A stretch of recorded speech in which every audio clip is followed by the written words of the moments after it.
Po. Kayo po, testing niyo muna. Okay na to, sir. Hindi nyo pa natetest magulog eh. O, yan na. Nagulog na ako. Kasalit lang pa. So yun guys, nandito kami sa Malaimin, Bago. So Erica Luis, Block 50, Lot 2. Lot 2 ba to? So, yun. Lot 4 na pala, Lot 4. Mali pala binigyan mo sa address, ma'am. Sorry. Kaya nagtanungan. So yun guys, 50 piso wifi ito. So hindi sa amin yung piso wifi na to. So, ang sira niya ay connecting. And then, magulo yung loob. And then, mga settings. Yun, okay na. So, nasolve na rin po niya ni Brother Well. Si Brother Well po yung gumawa.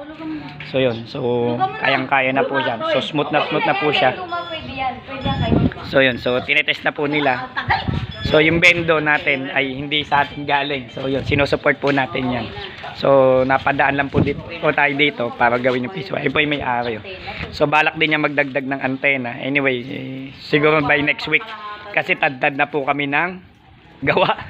So, mamaya po kita-kita po tayo sa Bagtas, Pabahay. And then, Amaya 5. And then, GMA Cavite and Dasma and 13. Sana matdaanan ko po kayo lahat ngayong maghapon. So, wag lang po magkakaabirya. Yun, so yun. Maraming salamat po sa tiwala. Okay na po yung piso wifi nila. Tested na po. Okay na? Opo. Sulit na. So, maraming salamat po sa tiwala. Okay na? Okay din po. So, yan. So, maraming salamat. Sana magamit na po nila ng May explain na lang kay client about sa internet. Okay po, PC mo gawa mo. Don't forget to subscribe. Kita-kita tayo sa mga nasabi kong lugar.